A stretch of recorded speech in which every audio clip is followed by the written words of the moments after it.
નડિયાદ સિરપકાંડ મામલો આવ્યા બાદ વિરોધ પક્ષના નેતા અમિત ચાવડા નડિયાદના બિલોદરામાં સિરપકાંડમાં મૃત્યુ થઈ જનાર વ્યક્તિના પરિવારજનોને સાંત્વના પાઠવી હતી। નાના બાળકોને ભણવા માટે સ્કૂલમાં ભણાવવા માટે પોતે ખર્ચ ઉપાડશે તેમ પણ જણાવ્યું હતું। સમાજમાં આવું ન બને તે માટે દરેક ગામના લોકોને અવગત કર્યા, કોઈથી ડરશો નહીં તેમ પણ જણાવ્યું। ત્યારે વધુમાં ભાજપના રાજમાં લઠ્ઠાકાંડ અને ત્યારબાદ સિરપકાંડ સર્જાયું છે। પોલીસ તંત્ર હફતા લેતા હોય કોઈ પણ કાર્યવાહી થતી નથી તેવા પણ તેમણે આક્ષેપો કર્યા છે। આજે બિલોદરા બગડુ ગામોમાં અને નડિયાદ તાલુકામાં જે રીતે સિરપના રૂપે લઠ્ઠાકાંડ થયો અને 5 લોકોના જીવ ગયા, આ 5 લોકોના સાથે એના પરિવાર બરબાદ થયા, એના કુટુંબને મોટું નુકસાન થયું। આજે પરિવારોને મળ્યા છે ને એમની આપવીતી સાંભળી છે, જોઈ છે। નાના નાના બાળકો છે, કાચા મકાન છે, રોજ કમાઈને ખાનારા પરિવારો છે। એમના પરિવારજનોના કહેવા મુજબ એમણે તો થોડું સિરપ પીવાની લાલસાથી માનો કે આ પીણા પીધા અને અંદરથી લઠ્ઠો નીકળ્યો અને રાતોરાત મોત થઈ ગયા। કોઈ જાતની ટ્રીટમેન્ટ કરવાનો સમય પણ ના મળ્યો।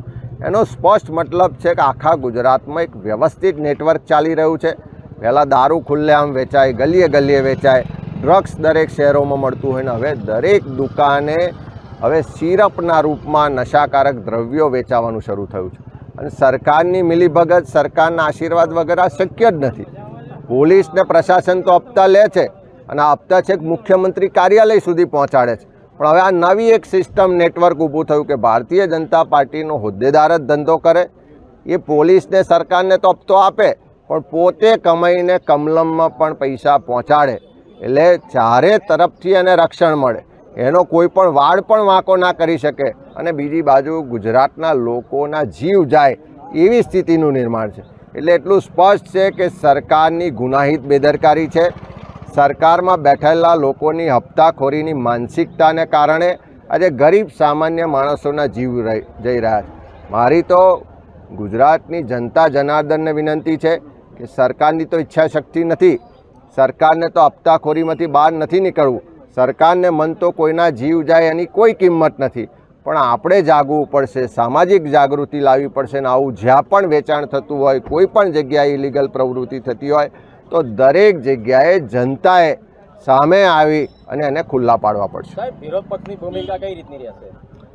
અમે જ્યારે આવા બનાવો બન્યા છે સરકારનું ધ્યાન પણ દોર્યું છે, સરકારની જે નિષ્ફળતાઓ છે, પોલીસ ને પ્રશાસનની નિષ્ફળતાઓ પણ ઉજાગર કરી છે, જે પીડિત પરિવારો છે એને મદદરૂપ થવાનો પણ પ્રયત્ન કર્યો છે અને આવનારા સમયમાં લોક જાગૃતિના માધ્યમથી સરકારને ફરજ પણ પાડીશું કે હપ્તાખોરી બંધ કરે અને લોકોના જીવનની, લોકોના પરિવારની ચિંતા કરે। સર, જે પ્રમાણે આ ઘટના સામે આવી ત્યારબાદ રાજ્યમાં દરેક જિલ્લામાં રેડ કરવામાં આવી છે, શું કહેશો?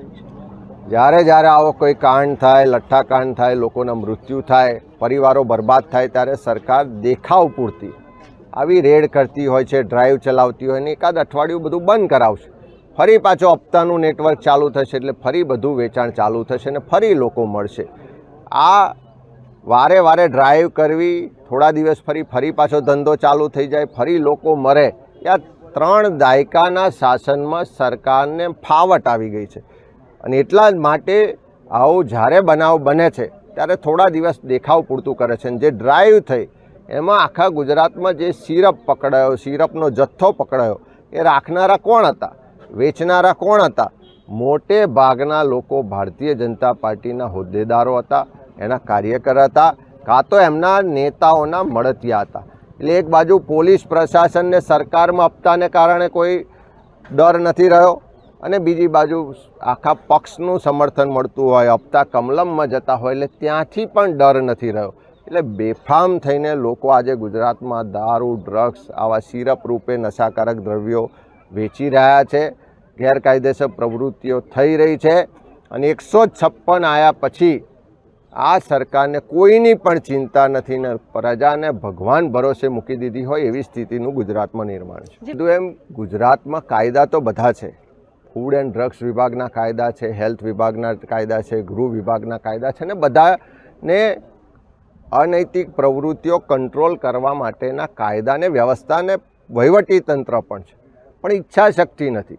જો સરકાર ધારે તો એક જ દિવસમાં ગુજરાતમાં દારૂનું એક ટીપું પણ ના મળે, પણ સરકારની ઈચ્છા શક્તિ નથી, કારણ કે મોટા હપ્તા મળે છે.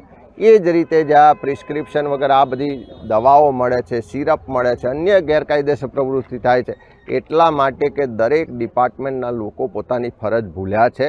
હપ્તા મળવાને કારણે, કાં તો રાજકીય દબાણને કારણે, કાં તો કોઈ મળતિયાઓને મદદ કરવાને બહાને આખી સરકાર જ્યારે આગળ આવતી હોય ત્યારે તંત્ર પણ નિષ્ફળ છે અને સરકાર પણ નિષ્ફળ છે.